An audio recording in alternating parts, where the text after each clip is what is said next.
There's a corner of America that feels like a waiting room between reality and myth, where New Mexico, Texas, and Oklahoma meet. Endless desert stretches, dead straight highways, and small towns that seem ordinary until you hear their stories. Out here, no one blinks if a neighbor claims they saw a UFO or if a whole town exists because of a single pie, a ghost museum, or a herd of wild donkeys. These places are tiny, quiet, often overlooked, but they're packed with things that make no sense. And that's exactly what makes them fascinating. So let's explore these strange little towns, one by one. In this borderland, stories often outshine reality.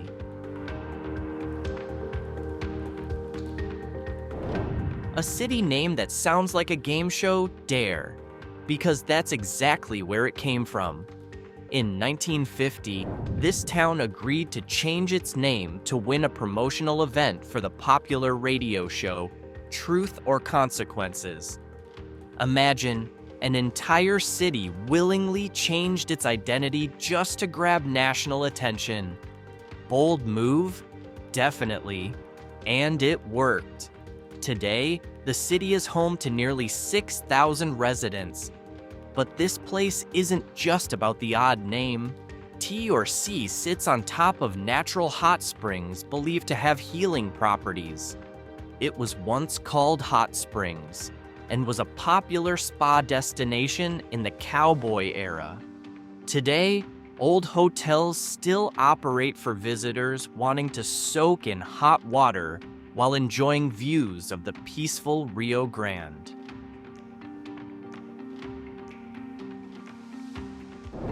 Elephant Butte has a name that instantly sparks imagination. Picture a giant rock shaped like an elephant in the New Mexico desert. This small town sits beside Elephant Butte Lake, which is also one of the largest reservoirs in the state. In 2025, the population is around 1,400 people. But the town's weirdness isn't just about the name or size. The vibe is unique, blending a riverside resort, a retirement community, and traces of a big water industry. Many visitors come to fish, relax, or enjoy lakefront homes as the sun sets behind the mountains. Fun fact, the median age here is quite high. Many choose Elephant Butte as a getaway from the big city, not a place to work.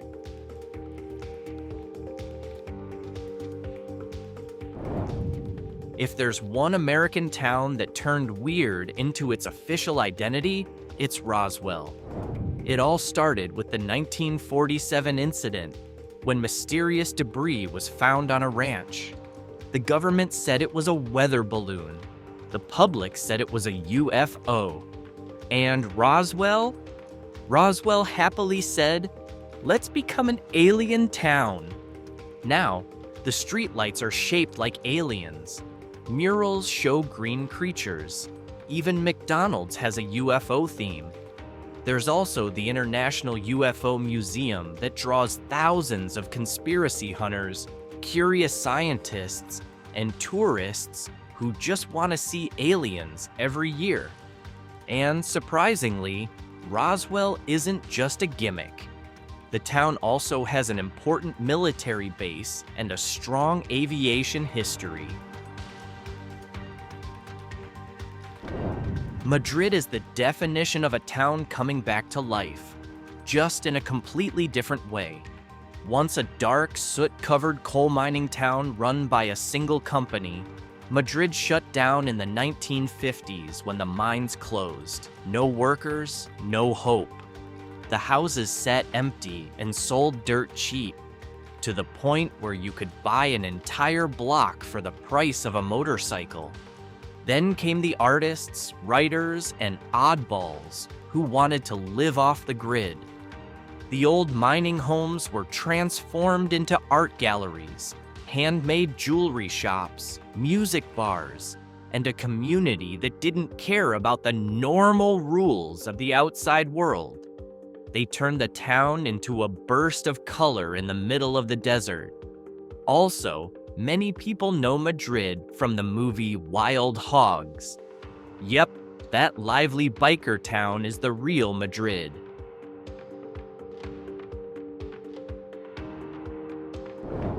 Looks like just another quiet town, until you realize there's another world beneath your feet. This city is the gateway to Carlsbad Caverns National Park, one of the most spectacular cave systems in the world. Picture this: over 100 underground caves, a big room the size of 14 football fields, and stalactites and stalagmites shaped like alien architecture, all hidden deep within the desert limestone of New Mexico. Carlsbad gets even weirder and more fascinating every summer when thousands of bats fly out of the caves at sunset like a black tornado. People sit and watch like it's a concert, except the performers are nocturnal animals. Surreal? Absolutely.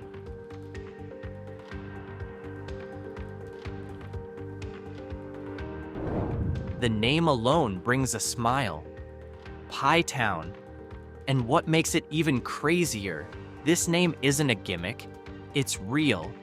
The town began in the early 1920s with a pie maker who opened a shop along a migration trail. His pies were so famous, people just started saying, "Let's go to Pie Town." And, well, the name stuck. Today, it's home to just a few hundred people, around 160 to 200 depending on the census, but they defend their pie identity like it's a matter of pride. There's an annual Pie Town Pie Festival that draws visitors from across the country. Pie eating contest? Check giant pies? Yep. Green chile pie? Of course. This is still New Mexico. What makes it even more unique? Pie Town sits in the middle of a quiet desert, yet it buzzes with RV travelers, amateur astronomers chasing dark skies, and wanderers who all believe in one thing.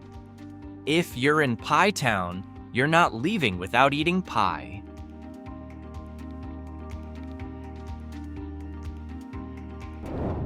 If Pie Town was all about dessert, now we're turning up the heat.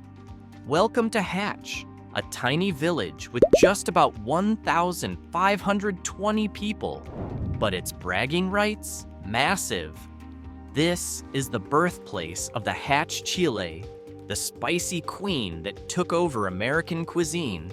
Every early September, the village transforms into a huge stage during the Hatch Chile Festival. Parades, live music, and the smell of roasting chilies filling the air.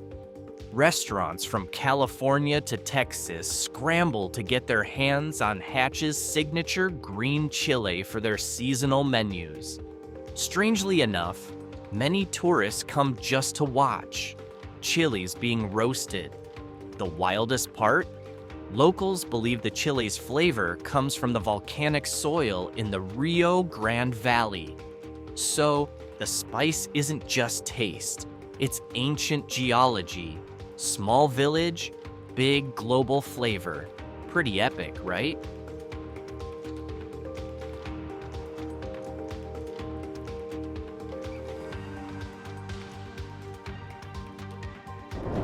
It might seem like a quiet town, but it quietly holds stories that'll make your eyebrows rise. With a population around 14,000, it's not far from the Mexico border. Here, cargo routes, immigration paths, and wide desert landscapes mix into a setting that sometimes feels straight out of a thriller movie.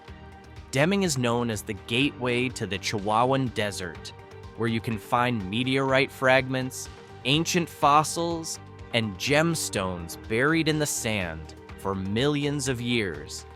There's even a dedicated museum, the Deming Luna Mimbres Museum, home to artifacts from the Mimbres people featuring black and white designs that leave archaeologists stunned by their uniqueness. But Deming isn't just desert and history. Each year, the town hosts one of the most bizarre competitions. Duck races. Yes, duck racing in the middle of the desert. What do ducks have to do with sand? Who knows? But that's Deming for you. Weird, unpredictable, and full of surprises.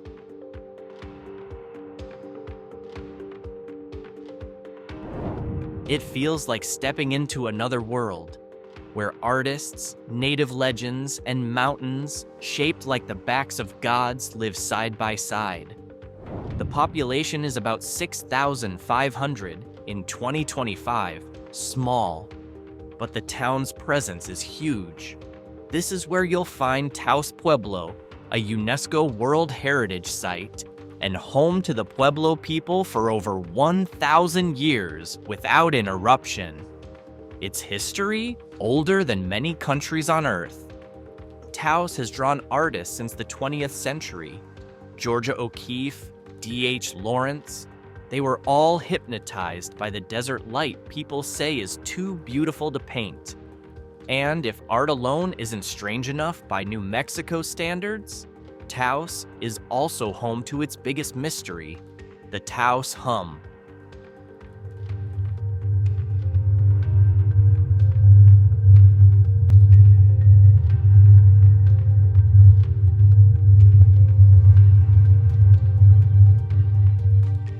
A low-frequency humming sound only some people can hear.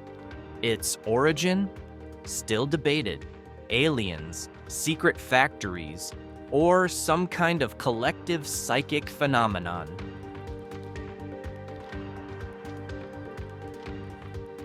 Vaughn is one of those small towns that feels like a meeting point for everything, both on the map and in spirit.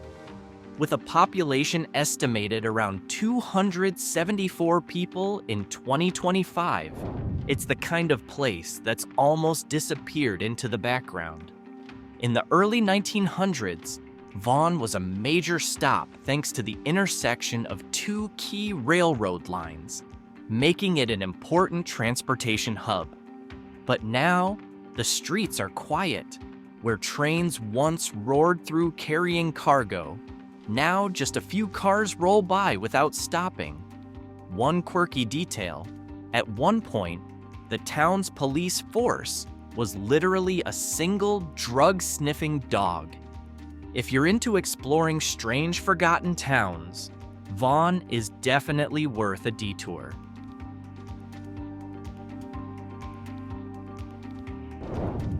This town isn't famous for being eerie, it's famous for being in a place that doesn't make any sense. While most towns in New Mexico bake under desert sun, Cloudcroft is perched more than 2,600 meters above sea level. So high, it's closer to the clouds than the ground. With just about 750 residents, it lives with the heart of a mountain town, refusing to play by desert rules. Founded in 1898 during the railway boom, the town was created to harvest timber from the Sacramento Mountains. The trains had to climb thousands of feet to get there, and people back then would race to ride them just to experience what they called a sky-high picnic. Today, an old wooden train bridge from that era is still standing, and a favorite photo spot for lovers of Wild West nostalgia. While the desert below sizzles in the summer, Cloudcroft is cool enough for skiing. Yes, skiing in New Mexico.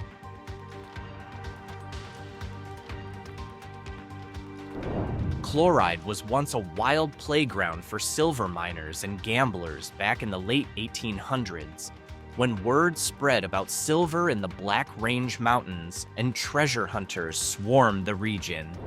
Most mining towns faded into dust when silver lost value, but not Chloride.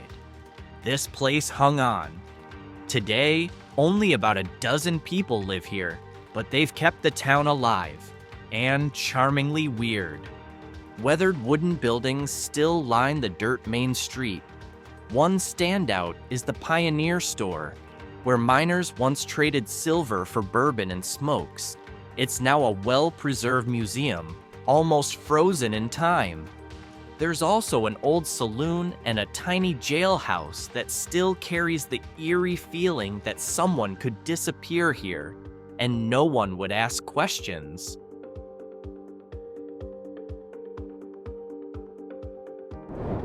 White Oaks isn't just another old mining town.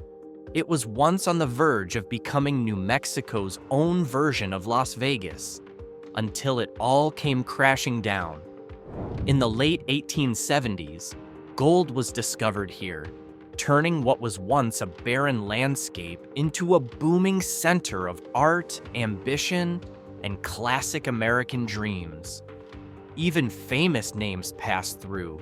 Billy the Kid reportedly spent time here, and powerful politicians once fought for influence in town.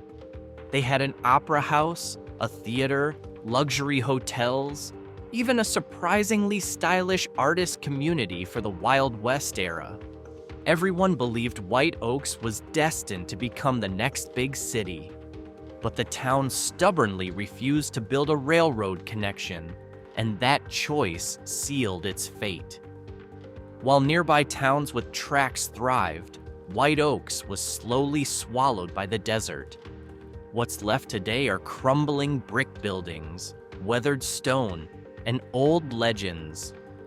One place still going strong? The No Scum Allowed Saloon, a bar whose name alone promises trouble.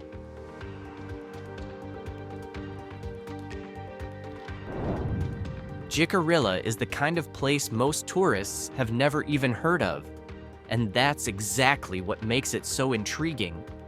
The town sprang up in the late 1800s when gold and silver were found in the nearby Jicarilla Mountains. Miners showed up with high hopes, building wood cabins, small shops, and big dreams. But like many Wild West tales, the mines never quite lived up to their promise, and the town faded before it had the chance to grow. What makes Jicarilla different is its location, on the land of the Jicarilla Apache, whose ancestors filled this region with stories of resistance and spiritual depth. The name Jicarilla comes from the word hik-al-i, meaning little basket, an important symbol in their culture. Here, mining history and indigenous heritage collide, leaving behind scars and legends.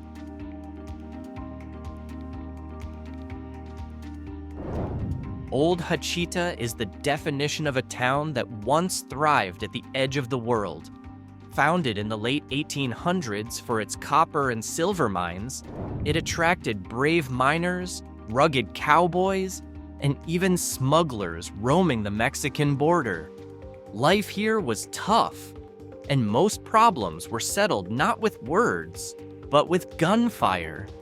The name Hachita means little axe in Spanish, fitting for a place so stubbornly rooted in the harsh Chihuahua desert. But once the mines stopped producing, everything fell apart quickly. The remaining residents moved just a few kilometers away to a new site closer to the railroad, and old Hachita was left behind, quietly, without a farewell.